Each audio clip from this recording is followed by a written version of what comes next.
Assalamualaikum warahmatullahi wabarakatuh. Halo semuanya, kembali lagi bersama saya Gani Jataya Channel. Oke, kita kali ini akan membahas materi tentang K3LH di part kedua, yaitu materi penanggulangan bencana atau penanggulangan masalah kecelakaan.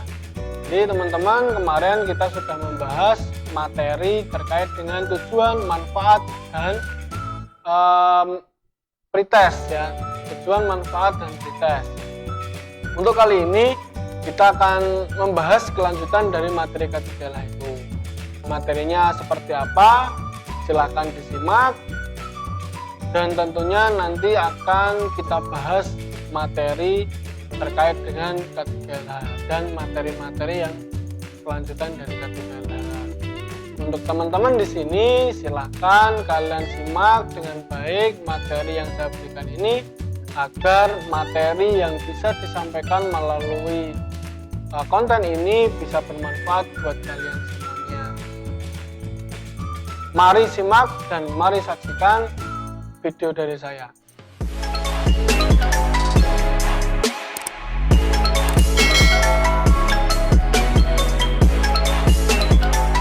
Oke, baik teman-teman, di sini saya sudah menyiapkan materi terkait dengan penanggulangan kecelakaan. Untuk teman-teman di sini harapannya ya hati-hati dalam melakukan sesuatu, hati-hati dalam memberikan ataupun melakukan tindakan sesuatu agar meminimalisir kecelakaan yang terjadi pada diri kalian ya. Di sini nanti materi yang akan saya bahas ada 3, yaitu materi terkait dengan kecelakaan akibat kebakaran dan kecelakaan akibat sengatan listrik, dan yang terakhir adalah kecelakaan akibat zat yang berbahaya. Silakan nanti kalian simak sampai selesai. Oke, untuk yang pertama, kecelakaan itu apa? Kecelakaan merupakan kejadian yang tidak terduga atau tidak unsur kesengajaan dan tidak diharapkan karena mengakibatkan kerugian baik material maupun penderitaan bagi yang mengalami. Jadi kecelakaan itu tidak ada yang menginginkan. Kita nggak mungkin sengaja melakukan kecelakaan agar diri kita tertimpa sesuatu ya. Jadi kecelakaan itu tidak ada unsur kesengajaan, tiba-tiba terjadi dan semacam kayak seperti musibah. Nah, di situ kalau kita terkena musibah pastinya semuanya itu dari alam. Tapi di sini adalah kecelakaan yang terjadi dan tidak diharapkan karena mengalami kerugian baik material maupun jasmani kita yang nantinya sakit. Itu. Klasifikasi kecelakaan menurut buku yang saya ampu itu ada 3 jenis klasifikasi kecelakaan. Yang pertama menurut jenis kecelakaan, yaitu terjatuh, tertimpa benda jatuh, tertumbuk atau terkena benda, terjepit oleh benda, gerakan yang melebihi kemampuan, pengaruh suhu tinggi, terkena sengatan listrik. Nah, saya jelaskan sedikit satu persatu terkait dengan kecelakaan yang terjatuh. Terjatuh itu apabila teman-teman di sini lari kencang, terus tiba-tiba ada batu atau kerikil yang menyandung teman-teman. Itu namanya terjatuh dan disebut dengan kecelakaan juga. Atau pada saat kita berada di jalan sedang mengendarai motor terus tiba-tiba jatuh ataupun tidak mematuhi tata tertib lalu lintas, itu juga bisa mengakibatkan kecelakaan dan kita terjatuh. Yang rusak dan kerugian dari material apa saja di situ?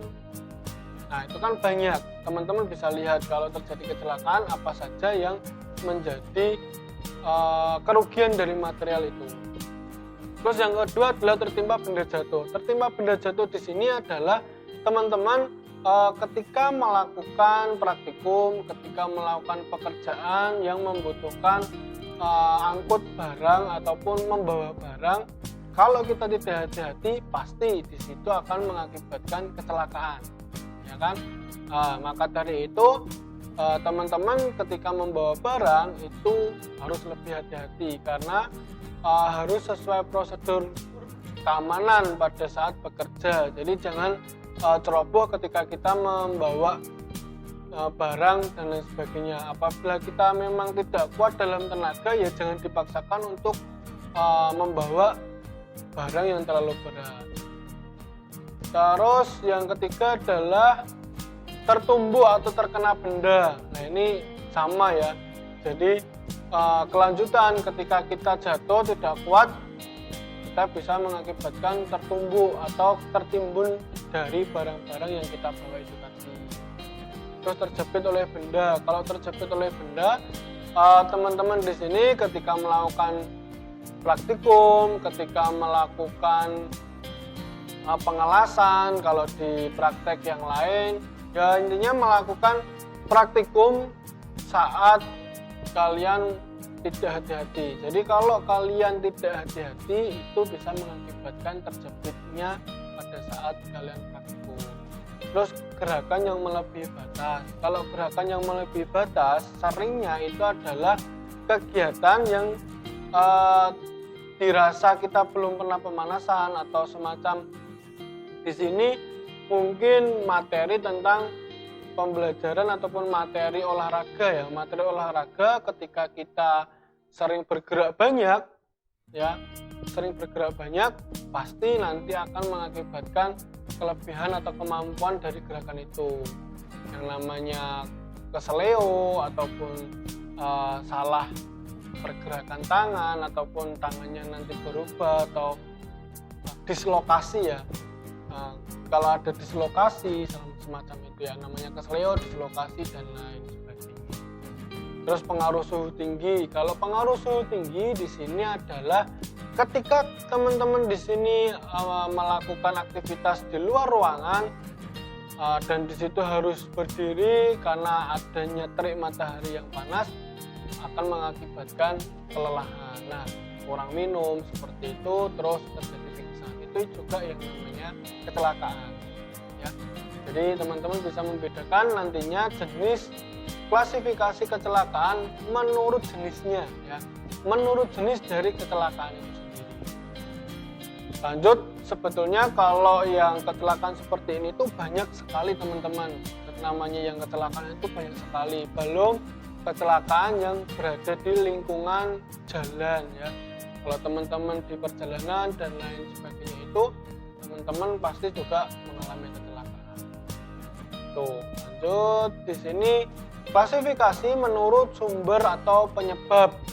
Misalkan dari mesin, terus alat angkut dan alat angkat seperti itu, bahan atau zat kimia, serta lingkungan kerja. Jadi lingkungan kerja yang tidak menerapkan standar operasional prosedur itu juga bisa mengakibatkan kecelakaan menurut sumber seperti itu. Yang ketiga adalah menurut sifat luka atau kelainan, misalkan patah tulang, memar, gegar otak, luka bakar, keracunan mendadak akibat cuaca. Salah satunya begitu. Jadi teman-teman di sini klasifikasi kecelakaan itu ada 3. Yang pertama itu menurut jenis, yang kedua itu menurut sumber, dan yang ketiga menurut sifat luka atau kelainan. Jadi teman-teman bisa disimak, bisa dilihat bahwasanya klasifikasi kecelakaan itu banyak hal, banyak faktor yang mempengaruhi. Jadi teman-teman tetap harus hati-hati.